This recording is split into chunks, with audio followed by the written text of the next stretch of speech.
Doctor Pragya ମହାପାତ୍ରଙ୍କୁ କିଏ ବା ଜାଣିନାହାନ୍ତି? ଖୋର୍ଦ୍ଧାର ନମ୍ବର 1 ଆର୍ଡିଓଲୋଜିଷ୍ଟ ଭାବେ ସେ ବେଶ୍ ପରିଚିତ। ଆମେ ଖୁବ୍ ଗର୍ବିତ ଯେ ଆମେ ମ୍ୟାଡ଼ାମଙ୍କ ଗାଇଡାନ୍ସରେ କାମ କରୁଛୁ। ସ୍କୁଲରେ ପଢ଼ୁଥିବା ସବୁ ପିଲାଙ୍କର ଡେଭଲପମେଣ୍ଟ ଉପରେ ମ୍ୟାଡ଼ାମ ଆମକୁ ପ୍ରପର ଟ୍ରେନ୍ କରି ଗାଇଡାନ୍ସ ଦିଅନ୍ତି।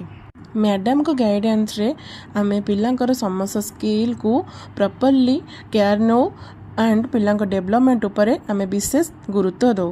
ଆସନ୍ତୁ ଜାଣିବା ପ୍ୟାରେଣ୍ଟସ୍ଙ୍କ ମୁହଁରୁ ତାଙ୍କ ପିଲାଙ୍କର କେଉଁ ଭଳିଆ ଡେଭଲପମେଣ୍ଟ ହେଇଛି। ଆସନ୍ତୁ ଦେଖିବା। ସାର୍ ନମସ୍କାର। ଆପଣଙ୍କୁ ଆମ ସ୍କୁଲରେ କେମିତି ଲାଗିଲା ଆଉ ଆପଣ ପୁଅକୁ ଛାଡ଼ି ସାରିଲା ପରେ ପୁଅର କ'ଣ ଡେଭଲପମେଣ୍ଟ ହେଇଛି ତା ବିଷୟରେ କିଛି ଟିକେ କୁହନ୍ତୁ। ନମସ୍କାର, ମୁଁ ପ୍ରଫେସର ଚନ୍ଦ୍ର ବେହେରା ଆଉ ସାନଭି ସ୍କୁଲରେ ଆଉ ମୋ ପୁଅ ଷ୍ଟଡି ଆରମ୍ଭ କରିଛି।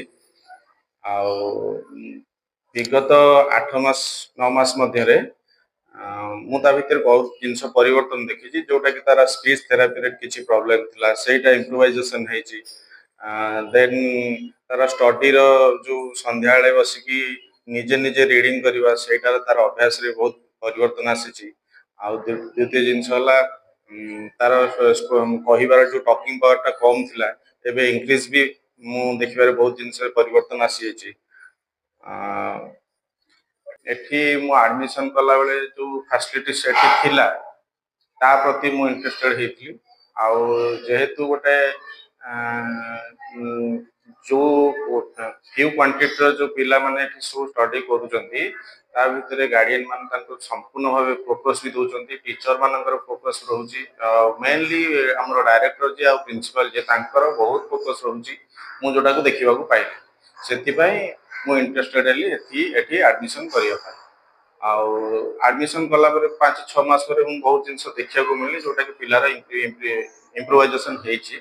ଆଉ ଜିନିଷଟାକୁ ମୁଁ ଫ୍ରିକ୍ୱେଣ୍ଟଲି ତାଙ୍କର ଯିଏ କ୍ଲାସ ଟିଚର ଅଛନ୍ତି, ତାଙ୍କର ହେଡମିଷ୍ଟ୍ରେସ୍ ଯିଏ ଅଛନ୍ତି, ତାଙ୍କ ସହିତ ବି ଯୋଗାଯୋଗ କରୁଥିଲି।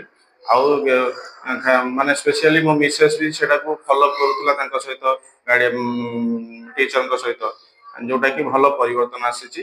ଆଉ ପିଲାର ଭଲ ରେଜଲ୍ଟ ବି ଆସିଛି। ମୁଁ ଦେଖିବାକୁ ଯେ 8 ମାସ ଭିତରେ ମୁଁ ଯେତିକି ଫଲୋଅପ୍ କରିଛି, ବହୁତ ଭଲ ଅଛି।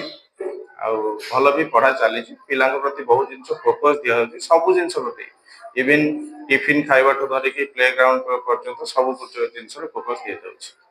ଧନ୍ୟବାଦ। ମ୍ୟାଡ଼ାମ ନମସ୍କାର। ଆପଣଙ୍କର ଆମ ସ୍କୁଲକୁ ନେଇ କ'ଣ ରିଭ୍ୟୁ ଅଛି ଟିକେ କହିବେ।